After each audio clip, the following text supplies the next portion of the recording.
അങ്ങനെ നദീർ രാവിലെ തന്നെ വന്ന് നമ്മളെയും കൂട്ടി പോലീസ് സ്റ്റേഷനിലേക്ക് പോവുകയാണ്. കാരണം നമ്മൾ ഇന്നലെ രാത്രി വന്നിട്ട് പോലീസ് സ്റ്റേഷനിൽ റിപ്പോർട്ട് ചെയ്തിട്ടില്ലായിരുന്നു. കടമത്ത് ദ്വീപിനെക്കാട്ടിലും കുറച്ചും കൂടിയും ഡെവലപ്പുള്ളൊരു ദ്വീപായിട്ടാണ് അഗത്തി എനിക്ക് ഫീൽ ചെയ്തത്. കാരണം ടൂറിസ്റ്റുകൾ കുറച്ചും കൂടിയും അധികം ഉണ്ട്. കാരണം ഇത് എയർപോർട്ട്, ലക്ഷദ്വീപിൽ ഏക എയർപോർട്ടുള്ള ദ്വീപാണ് അഗത്തി ദ്വീപ്. അങ്ങനെ അതെ അവൻ്റെ കൂടെ നേരെ പോലീസ് സ്റ്റേഷനിലെത്തി. പോലീസ് സ്റ്റേഷൻ്റെ കെട്ടിടവും കാര്യങ്ങളൊക്കെ കുറച്ചും കൂടി പുതിയതാണ്. അങ്ങനെ പോലീസ് സ്റ്റേഷനിൽ പോയി നോക്കുന്ന സമയത്ത് നദീറിൻ്റെ ഫ്രണ്ടാണ് പോലീസ്. ഇവിടെയുള്ള കാര്യങ്ങളൊന്നും കുഴപ്പമില്ല, നിങ്ങൾ നാട് കണ്ടിട്ട് വരിയെന്ന് പറഞ്ഞ്.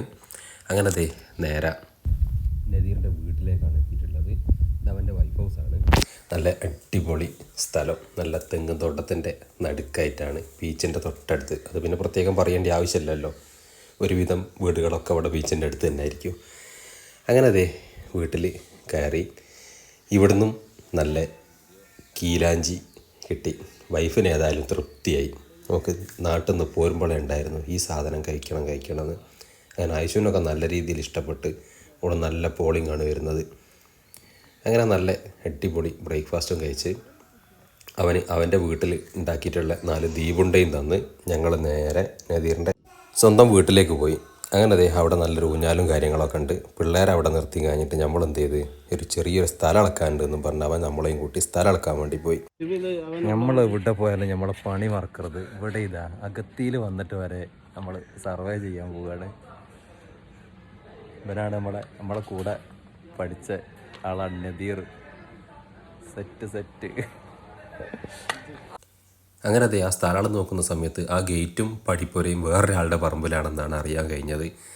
അവനോട് ചോദിച്ചപ്പോൾ ഇനി പൊളിക്കേണ്ടി വരുമോ എന്ന് ചോദിച്ചപ്പോൾ ഇവിടെ ഇങ്ങനെയാണെന്നാണ് എൻ്റെ മറുപടി വന്നത്. അങ്ങനെ അതെ സ്ഥലം കാര്യങ്ങളൊക്കെ കഴിഞ്ഞ് ഇതേ LD02 ലക്ഷദ്വീപ് അഗത്തി.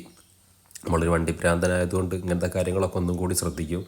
അങ്ങനെ സ്ഥലമൊക്കെ കഴിഞ്ഞ് നേരെ നദീറിൻ്റെ വീട്ടിൽ ഇവിടെ വന്ന് നോക്കുന്ന സമയത്ത് ഇതേ ഇവർ രണ്ടും ഇതിൻ്റെ മുകളിൽ എണീറ്റിട്ടില്ല.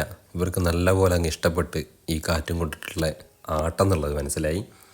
അങ്ങനെ നമ്മൾ നേരെ റൂമിലേക്ക് പോകുന്ന വഴിക്ക് കണ്ടതാണിത് നമ്മളെ കൊടുവള്ളി രജിസ്ട്രേഷൻ ഒരു കാറ്. ഇത് കാണുന്ന സമയത്ത് നമുക്കൊരു പ്രത്യേക ഫീലാട്ടോ. നമ്മളെ സ്വന്തം നാട്ടിലുള്ള രജിസ്ട്രേഷന് മറ്റൊരു നാട്ടിൽ, അതും ഇങ്ങനെയുള്ളൊരു സ്ഥലത്ത് നമ്മൾ കാണുന്ന സമയത്ത് നമുക്ക് വല്ലാതൊരു ഫീൽ തന്നെയാണ്.